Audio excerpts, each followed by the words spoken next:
నమస్తే ఫ్రెండ్స్, నేను మీ Sravani. Welcome back to Sravani's kitchen. ఈరోజు మన కిచెన్లో పచ్చి కొబ్బరితో కోవా బర్ఫీని చూపించబోతున్నానండి. సింపుల్గా చేసుకునే సూపర్ టేస్టీ స్వీట్ అండి. ఏ ఒకేషన్ అయినా ఎప్పుడైనా తిన్నా కొద్ది తినాలనిపిస్తుంది. మీరు కూడా పచ్చి కొబ్బరితో మంచి స్వీట్ చేయాలి, అది కూడా ఎక్స్ట్రా టేస్ట్గా రావాలంటే ఓసారి ఈ స్వీట్ని డెఫినెట్గా ట్రై చేయండి. చాలా అంటే చాలా బాగుంటుంది. మరి ఎంతో రుచిగా మరెంతో సులువుగా చేసుకునే ఈ టేస్టీ స్వీట్ని ఎలా చేయాలో ఇప్పుడు చూద్దాం రండి. ముందుగా ప్యాన్లోకి 1 లీటర్ పాలను తీసుకుందాం. మనం ఫస్ట్ తీసుకున్న పాల ప్యాకెట్ని మొత్తం తీసుకోండి. రెండవ పాల ప్యాకెట్ని మొత్తం తీసుకోకుండా సగం వరకు తీసుకోండి. ఈ మిగిలిన పాలను పక్కన పెట్టి మనం తీసుకున్న పాల ప్యాన్ని కూడా రెడీగా పక్కనుంచండి. ఇప్పుడు పచ్చి కొబ్బరి ముక్కల్ని తీసుకోండి. వీటికి ఉండే షెల్ని తీసేసి అలాగే బ్రౌన్ పార్ట్ని కూడా తీసేసి ముక్కలుగా కట్ చేసి తీసుకోండి. కట్ చేసిన ముక్కలు ఇలా ఏదైనా కప్పు కొలతతో కొలుచుకుంటూ మిక్సీ గిన్నెలోకి తీసుకుందాం. ఇక్కడ నేను ఈ స్వీట్ చేయడానికి ఒక 3 కొబ్బరి చిప్పల్ని తీసుకున్నాను. వాటిని కట్ చేసి ఇలా కప్పు కొలతతో తీసుకునేసరికి 3 కప్పుల వరకు వచ్చాయి. మీరు కావాలంటే క్వాంటిటీని పెంచుకోవచ్చు లేదా తక్కువ క్వాంటిటీతో అయినా చేసుకోవచ్చు. సో ఇలా తీసుకున్న కొబ్బరి ముక్కల్ని బాగా గ్రైండ్ చేయండి. మనం నీళ్లు పాలు ఏమీ వేయకుండా ఇలా కొబ్బరిని మాత్రమే గ్రైండ్ చేస్తే కొంచెం బరకగా ఉంటుంది. ఇప్పుడు ఇందాక మనం పక్కన పెట్టిన పాలు ఉన్నాయి కదా, ఆ పాలను ఈ మిక్సీ గిన్నెలోకి మొత్తం తీసుకోండి.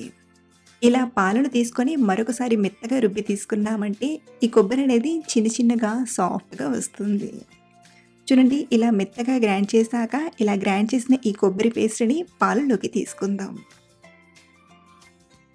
పాలతో పాటే ఇలా గ్రైండ్ చేసిన కొబ్బరిని కూడా ఉడికించడం వలన కొబ్బరి అనేది మృదువుగా కోవాలా చాలా రుచిగా ఉంటుంది. కాబట్టి మీరు కూడా గ్రైండ్ చేసిన కొబ్బరి తురుమును ఇలా పాలతో పాటే ఉడికించండి. ఇలా మనం ఈ స్వీట్ చేస్తున్నప్పుడు దగ్గరే ఉండి హై ఫ్లేమ్లో పెట్టి చేసామంటే త్వరగా ఈ స్వీట్ని చేసేయచ్చు అనమాట. మంట తక్కువగా పెట్టి చేసామంటే చాలా టైం పడుతుందండి. కాబట్టి మంటను హై ఫ్లేమ్లో పెట్టి ఇలా మధ్య మధ్యలో కలుపుతూ ఉడికించండి. ఇలా మనం దగ్గరే ఉండి ఉడికించడం వలన పాలనేవి పొంగిపోకుండా త్వరగా ఈ స్వీట్ని చేసుకోవచ్చు. ఇలా పాలపైన వస్తున్న మీగడను పాలల్లోకి అనుకుంటూ బాగా ఉడికించండి. ఇలా కలుపుతూ కాసేపు ఉడికించేసరికి చూడండి, పాలనేవి సగం వరకు వచ్చాయి కదా. ఇప్పుడు మంటను మీడియం ఫ్లేమ్లో కానీ లేదా లో ఫ్లేమ్లో కానీ పెట్టి పాల మీగడను తీసుకుందాం. ఇక్కడ నేను ముందు రోజునే 1 లీటర్ వరకు పాలను తీసుకొని బాగా వేడి చేసి చల్లారిన తర్వాత ఫ్రిడ్జ్లో పెట్టాను. ఇన్ జనరల్గా మనందరం ఇలాగే చేస్తుంటాం. ఇలా ఫ్రిడ్జ్లో పెట్టి ఆ తర్వాత మీగడ తీసుకోవడం వలన మీగడ అనేది కొంచెం ఎక్కువగా వస్తుంది. ఇప్పుడు ఈ మీగడను చిల్లుల గరిటెతో తీసుకుంటూ ఒక గిన్నెలోకి తీసుకోండి. మనం ఈ స్వీట్లో ఇలా మీగడ వేసి చేయడం వలన స్వీట్ టేస్ట్ అనేది ఎక్స్ట్రా టేస్ట్గా వస్తుందండి. ఇలా గిన్నెలోకి మొత్తం మీగడను తీసుకున్నాక మనకు ఈ స్వీట్ కోసం సుమారు ఒక 3-4 టేబుల్ స్పూన్ల వరకు మీగడ వస్తే సరిపోతుంది. సో ఇలా తీసుకునే మీగడను పక్కన ఉడికిస్తున్న పాలలోకి తీసుకుందాం. ఇలా పాల మీగడను తీసుకున్నాక బాగా కలపండి. లేదా మీరు ముందుగానే పాల మీగడను గిలగొట్టి ప్యాన్లోకి తీసుకోవచ్చు. అలాగే మీరు ఇలా మీగడకు బదులుగా ఆల్టర్నేటివ్గా వాడాలనుకుంటే అరకప్పు వరకు మిల్క్ పౌడర్ని పాలల్లో బాగా కలిపి ఇలా ప్యాన్లోకి తీసుకొనైనా కలపచ్చు. అలాగే ఇప్పుడు ఇందులోకి స్వీట్కి సరిపడా చక్కెరను తీసుకుందాం. మనం తీసుకున్న 3 కప్పుల కొబ్బరి ముక్కలకి లీటర్ పాలు, అరకప్పు పాల మీగడకు అన్నిటికీ కలిపి ఒక 2 కప్పుల వరకు చక్కెరను తీసుకుంటున్నాను.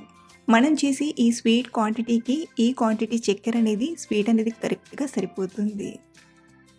చక్కెర ఎలా అయితే కరిగిపోతుందో అలా మళ్ళీ ఇది ఇలా కాస్త పలచబడుతుంది. ఈ టైంలో మనం హై ఫ్లేమ్లో పెట్టి ఉడికించామంటే కుతుకుతా ఉడుకుతూ పాలనేవి చిట్టినట్టుగా బయటపడుతూ ఉంటాయి. కాబట్టి ఇప్పుడు మనం మంటను మీడియం టు హై ఫ్లేమ్ మధ్యలో పెట్టి కవర్ చేసి మధ్య మధ్యలో కలుపుతూ ఉడికించండి. ఇలా చేయడం వలన పాలు బయటపడకుండా మంటను హై ఫ్లేమ్లో మధ్య మధ్యలో మీడియం ఫ్లేమ్లోకి టర్న్ చేస్తూ ఉడికించుకోవచ్చు.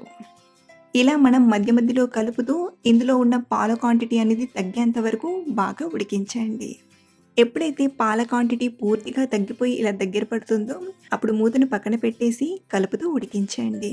మనకు బర్ఫీ కన్సిస్టెన్సీ రాకముందే ప్లేట్లోకి తీసుకుని సెట్ చేసామంటే పీసెస్ అనేవి అంత కరెక్ట్గా రావు.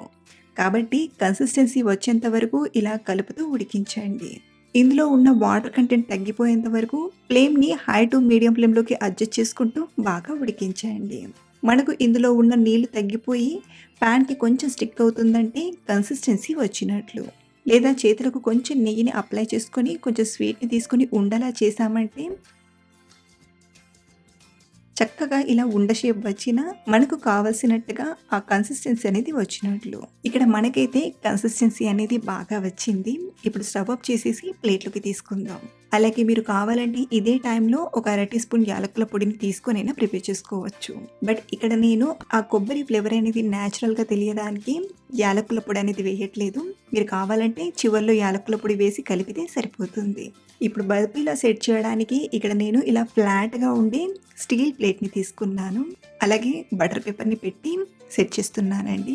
ఇన్ కేస్ మీ దగ్గర బటర్ పేపర్ లేకపోతే ఏదైనా ప్లెయిన్‌గా ఉండే కాగితాన్ని తీసుకొని నెయ్యిని అప్లై చేసైనా చేసుకోవచ్చు.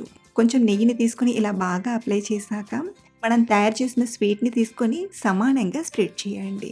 స్పాచులా స్పూన్‌తో గానీ లేదా ఏదైనా గిన్నెతో గానీ నొక్కుతూ సమానంగా ఇలా స్ప్రెడ్ చేయండి. ఇక్కడ మనం చేసిన స్వీట్ అనేది ఒక పెద్ద ప్లేట్‌లోకి సెట్ చేయగా, మరొక చిన్న ప్లేట్‌లోకి కూడా సరిపోయింది. ఇప్పుడు ఇవి పూర్తిగా చల్లారేంత వరకు పక్కనుంచండి. మళ్ళీ గంట తర్వాత చూపిస్తున్నానండి. ఇప్పుడు వీటిని పీసెస్‌గా కట్ చేసుకుందాం. 1.5 ఇంచ్ పొడవుతో ఇలా స్ట్రెయిట్‌గా కట్ చేయండి. ఇలా కట్ చేసేటప్పుడు మీకు చూస్తేనే అర్థమైపోతుందండి స్వీట్ ఎంత చక్కగా వచ్చిందో. అలాగే మీరు కావాలంటే వీటిని స్క్వేర్ షేప్‌లో అయినా కట్ చేయొచ్చు. లేదా డైమండ్ షేప్‌లో అయినా కట్ చేయొచ్చు. ఇక్కడ నేనైతే డైమండ్ షేప్‌లో కట్ చేస్తున్నాను. ఇలా కట్ చేశాక ఫ్లాట్‌గా ఉండే స్పూన్‌తో గానీ, లేదా స్పాచులా స్పూన్‌తో గానీ స్లోగా ఒక పీస్‌ని ఇలా తీసుకోండి. ఒక్క పీస్ తీసామంటే మిగతా పీసెస్ అన్నీ ఈజీగా తీసుకోవచ్చు. చూడగానే తినాలనిపించే కమ్మని స్వీట్ తయారైపోయింది. దీనిపైన సన్నగా చాప్ చేసిన డ్రై నట్స్‌ని ఇలా తీసుకున్నామంటే, మీరు కావాలంటే వీటిని ఒక్కొక్క పీస్‌గా తీసుకుంటూ ఏదైనా బాక్స్‌లోకైనా తీసుకోవచ్చు. బట్ నేను ఇలాగే ఒక్కొక్క పీస్‌ని తీసుకుంటూ తినడానికి మళ్ళీ బాక్స్‌లోకి తీసుకోవట్లేదు. మీరు కావాలంటే బాక్స్‌లోకి తీసుకొనైనా పెట్టొచ్చు. ఇలా చేసిన స్వీట్‌ని బయట పెట్టుకొని తిన్నామంటే 4, 5 రోజుల వరకు ఉంటుందండి.